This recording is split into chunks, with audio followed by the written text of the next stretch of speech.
شروع اللہ کا نام لے کر جو بڑا مہربان نہایت رحم والا ہے۔ ہم نے نوح کو ان کی قوم کی طرف بھیجا کہ پیشتر اس کے کہ ان پر درد دینے والا عذاب واقع ہو اپنی قوم کو خبردار کر دو۔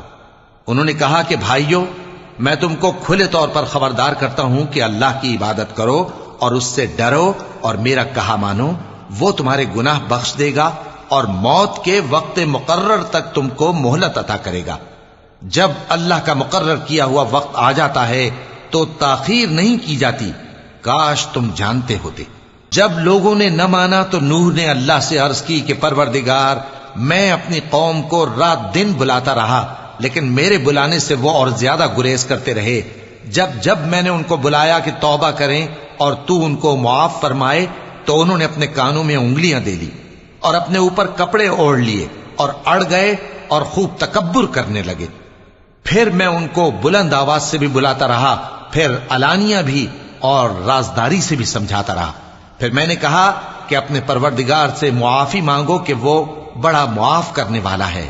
وہ تم پر آسمان سے موسلا دھار میں برسائے گا اور تمہارے مال اور بیٹوں میں اضافہ کرے گا اور تمہیں باغ عطا کرے گا اور ان میں تمہارے لیے نہریں بہا دے گا۔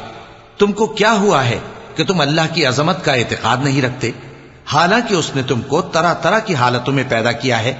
کیا تم نے نہیں دیکھا کہ اللہ نے 7 آسمان کیسے اوپر تلے بنائے ہیں اور چاند کو ان میں روشن بنایا ہے اور سورج کو چراغ بنا دیا ہے؟ اور اللہ ہی نے تم کو زمین سے ایک خاص طرح سے پیدا کیا ہے، پھر اسی میں تمہیں وہ لوٹا دے گا اور اسی سے تم کو نکال کھڑا کرے گا۔ اور اللہ ہی نے زمین کو تمہارے لیے فرش بنایا تاکہ اس کے بڑے بڑے کشادہ رستوں میں چلو پھرو۔ آخر میں نوح نے عرض کی کہ میرے پروردگار، یہ لوگ میرے کہنے پر نہیں چلے اور ایسوں کے تابع ہوئے ہیں جن کو ان کے مال اور اولاد نے نقصان کے سوا کچھ فائدہ نہ دیا، اور وہ بڑی بڑی چالیں چلے اور کہنے لگے کہ اپنے معبودوں کو ہرگز نہ چھوڑنا، اور ود اور سوا اور یغوث اور یعوق اور نصر کو کبھی نہ چھوڑنا۔